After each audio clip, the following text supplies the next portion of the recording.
Raden Wijaya memiliki abdi dalam yang setia dan bijaksana selama memimpin Majapahit. Lembu Sora merupakan abdi ksatria sekaligus pendamping setia Raja pertama Majapahit Raden Wijaya. Kedekatannya dengan Raja membuat Lembu Sora lolos dari beberapa rangkaian hukuman yang seharusnya ia terima. Salah satu kisah yang membuatnya lolos dari hukuman pasca menikam Kebo Anabrang hingga tewas, yang tengah melawan Ranggalawe. Sebab, Lembu Sora saat itu konon tak berdaya melihat keponakannya dipiting oleh Kebo Anabrang. Kala itu Raden Wijaya sebagaimana dikisahkan tak pernah ambil pusing dengan tindakan Lembu Sora. Padahal, menurut Undang-Undang Tutara Manawa Dharma Sastra, yang dijadikan pegangan dalam pemerintahan Majapahit, Lembu Sora seharusnya dihukum mati berdasarkan pasal Astadusta. Lembu Sora pun menjadi pembicaraan di Istana Majapahit. Sikap Raden Wijaya dituding tak adil. Namun lambat laun, pembicaraan itu mulai meredup.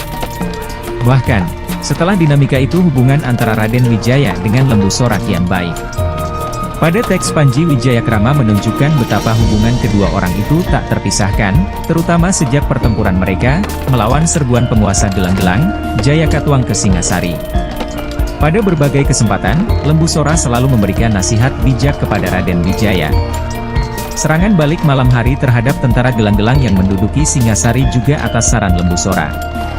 Pada serangan itu, Raden Wijaya menewaskan banyak musuh dan menemukan kembali Putri Tribuana yang sebelumnya tertahan pasukan Jayakatwang.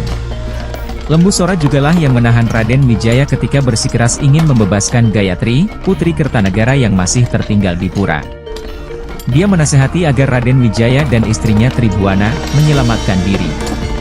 Pasalnya kekuatan tentara Jayakatwang jauh lebih besar jumlahnya daripada sisa tentara Singasari. Bahkan ketika mereka akhirnya memutuskan mengungsi ke Madura Timur, untuk meminta bantuan kepada Arya Wiraraja. Semua itu atas nasihat Lembu Sora. Lembu Sora menyebut bila tetap melakukan perlawanan kepada pasukan lawan, ibarat bunuh diri.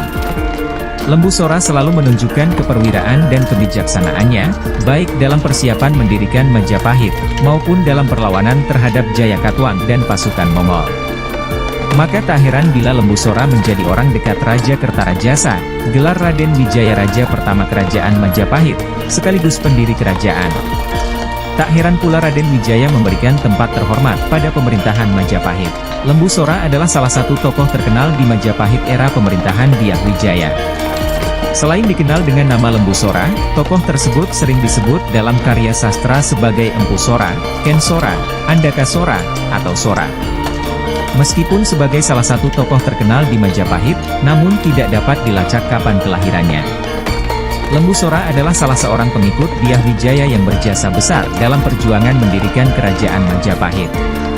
Lembu Sora sering dianggap sebagai abdi Dyah Wijaya yang paling setia. Namun akhirnya mati dengan predikat sebagai seorang pemberontak pada tahun 1300 Masehi. Serat Pararaton mengisahkan bahwa Lembu Sora turut mengawal Dyah Wijaya sewaktu menghindari kejaran pasukan Jayakatwang pada tahun 1292 Masehi. Sementara Kidung Panji Wijayakrama menyebutkan bahwa Lembu Sora dengan setia menyediakan perutnya sebagai tempat duduk Dyah Wijaya dan istrinya ketika keduanya beristirahat. Lembu Sora juga menggendong istri Dyah Wijaya ketika menyeberangi sungai dan rawa-rawa.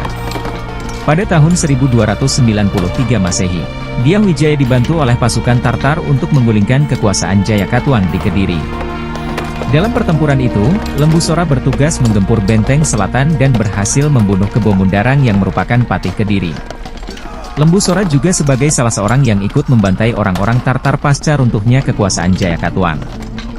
Menurut Serat Pararaton, Lembu Sora mendapatkan kedudukan dari Dyah Wijaya sebagai Rakren Demung. Keputusan Dyah Wijaya tersebut konon memicu pemberontakan Ranggalawe pada tahun 1295 Masehi. Ranggalawe berpendapat bahwa Lembu Sora yang merupakan pamannya tersebut lebih pantas diangkat sebagai Rakrian Mahapatih Majapahit daripada Nambi. Meskipun demikian, Lembu Sora justru mendukung Dyah Wijaya agar tetap mempertahankan Nambi sebagai Rakrian Mahapatih Majapahit. Bermula dari peristiwa perang antara Kebo Anabrang dan Ranggalawe di Sungai Tambak Beras pada tahun 1295 Masehi itu, Lembu Sora mendapatkan getahnya. Karena sewaktu menikam Kebo Anabrang dari belakang yang baru saja membunuh Ranggalawe keponakannya itu, dilaporkan oleh Dyah Halyuda kepada Dyah Wijaya. Sesudah mendengar laporan Halayuda, Dyah Wijaya bermaksud menjatuhkan hukuman buang kepada Lembu Sora. Mencium kabar akan dijatuhi hukuman buang dari Dyah Wijaya, Lembu Sora yang mendapatkan dukungan dari Gajah Biru dan Juru Demung, datang ke Majapahit untuk meminta hukuman mati. Namun, sewaktu Lembu Sora dalam perjalanan dari Daha ke Majapahit, Halayuda melaporkan bahwa Lembu Sora akan melakukan pemberontakan terhadap Majapahit. Mendengar laporan-laporan tersebut, Dyah Wijaya memerintahkan pasukan Majapahit untuk menghadapi Lembu Sora. Setelah berhadapan dengan Lembu Sora, Gajah Biru, dan Juru Demung itu, pasukan Majapahit menyerang mereka.